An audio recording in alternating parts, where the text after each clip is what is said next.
Welcome back to your D121 computer graphics for EX10, our Honda Trail that we're doing in Figma and that you're working on. And I wanted to follow up, as promised, with the multiple stroke issue that we couldn't make multiple strokes that have different properties. You could have multiple strokes, but they don't have different properties, so that's not really helpful if you can't see them, if one's on top of the other.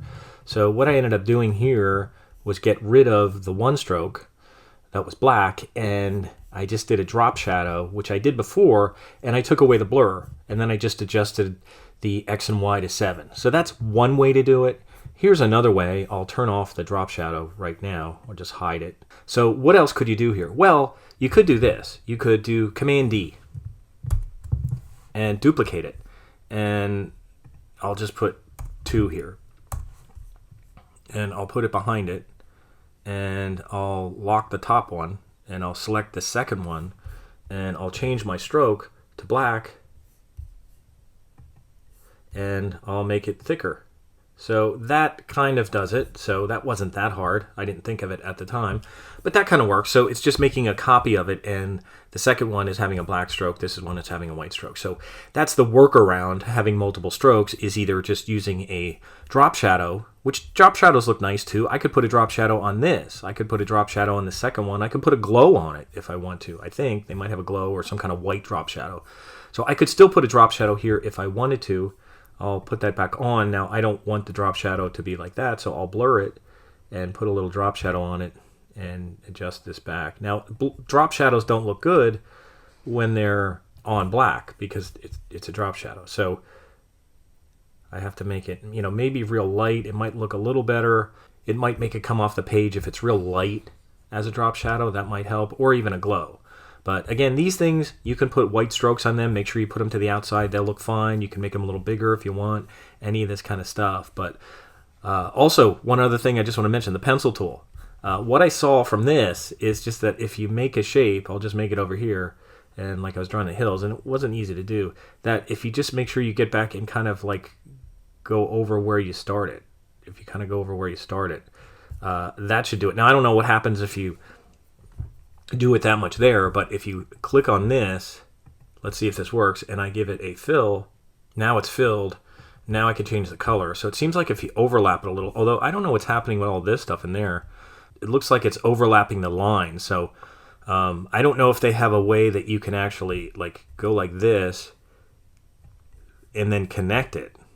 Sometimes you can go in here and hit edit, and you could move these things right on top of each other. And I don't know if they have a connected kind of thing.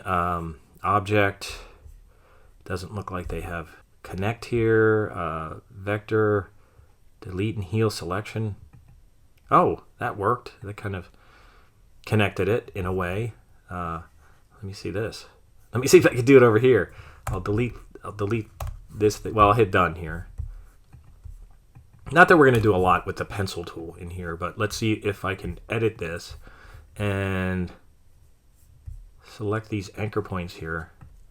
And what was it? Delete and heal selection. That was under vector, delete and heal selection. No, that's not it. Actually, I think it's smooth and join selection. Now I'm seeing smooth and join selection. So that's under vector, smooth and join selection. Let me see that. No, I don't want to do that. Let's just do... Actually, I don't want to do any of that. Actually, you know what? The best thing to do is to highlight this and now do join selection. So if we had any issue with this thing, let me try that again. I'll hit done here, and I'll just go and do it again. If I wanted to draw another hill here, I'll go just above back hill. If I wanted to do that again, and let's say I want to draw some kind of weird looking hill, and I'll do this, and I'll do this, and I'll go around here, and I'll do this, and I guess I got to right here, and I didn't finish it. Maybe that's easier, unless if it doesn't work when you go right on it. You could try to get right on it, but don't overlap it. I guess the idea is don't overlap it. Because now what I could do is select this path, I could go into edit, and then if I zoom in here, I could just highlight these 2 points. Now Illustrator does this as well.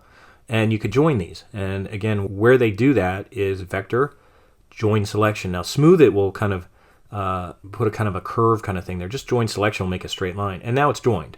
Now, if you wanted to fill this thing, I could hit done. I could give it a fill of, a different color. I wanted to make it red or whatever. And then remember what I did is I made a rectangle and I got the intersection of that. Now I'm not sure where I am here. I'm on the guide. And then I selected that and I held shift and I selected that and I did a intersect. And now I have that thing and I'll put it back in the color that I want it, red color if I wanted that in the background. Then I can take this intersect thing and put it back kind of in front of, I'll put it back behind everything, and now I have a third hill back there. So that helps a little bit, hopefully, the fact that you can join, that they do have a join here. So if you try to draw it, try to get it close to where you started, and if it's not right, zoom in and then just use vector and then join selection. Highlight the two anchor points. You have to go into edit. You have to use that edit. So again, it's like this. If you went here and you went there and it didn't quite get it, if you clicked on it and you added a fill and it didn't quite get it and you're trying to fill it and it's not doing anything, then just select this path, go in here and zoom into there where the path is. There they are. See, they're not connected. And if I just highlight them and go to vector, join selection, now they're connected, now they get a fill. So hopefully that solves that problem. So a little bit of problem solving here. I'll hit done and hopefully that helps a little bit. It's not perfect, but just using a copy of the haunted trail in the back seemed to work out okay. If you did want multiple strokes, you could do that. That doesn't take that long, so it's not a big deal. But keep working with that, but just wanted to follow up with those couple things. And if you discover anything, let me know as well. So that's our follow-up of EX10.